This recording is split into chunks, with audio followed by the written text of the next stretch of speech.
We have from Senegal, young people. What is the answer? What is their role? What are we doing for the youth? Here in the Netherlands, we visit an event that promotes sustainability in Africa.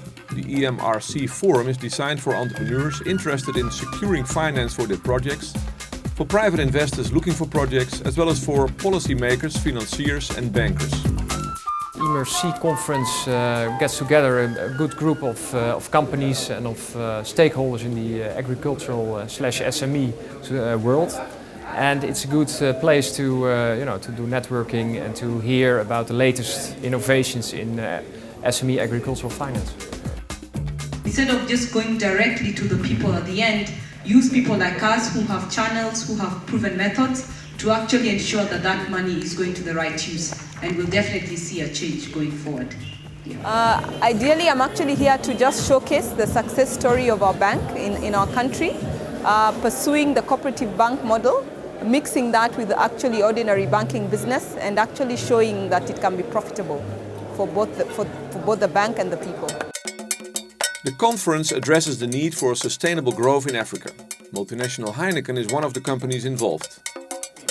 Well, we have products. We sell products to Africans. And we use in our products a lot of local products like rice, like sorghum.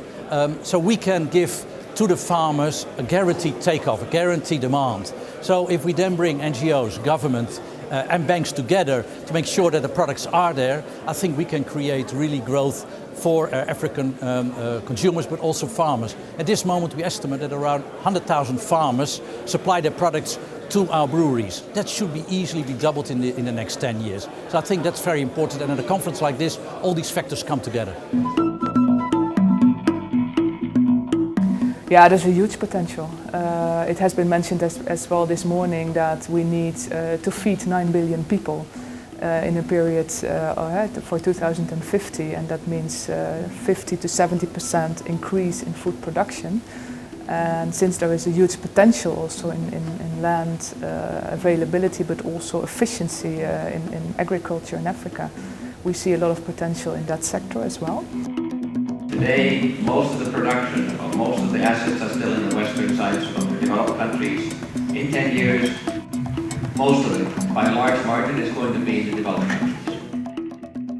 I guess you could say that the idea of the original founders was to go for the underserved markets. Africa is an underserved market.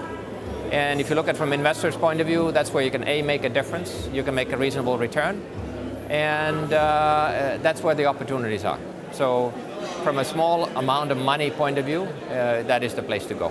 And it's obviously attracted a lot of attention in the recent history.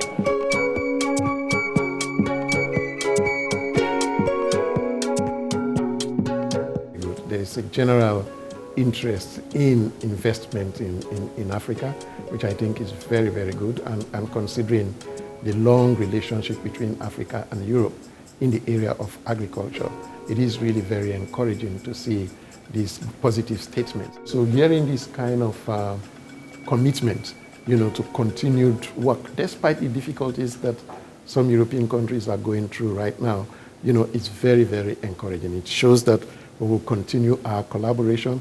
It shows that the willingness is there to support. And I think that basically the idea is to build the last pillar, African foundation, as far as development issues are concerned, because the world needs all of these pillars to stand erect, for us to make progress towards combating food security and poverty reduction in the world.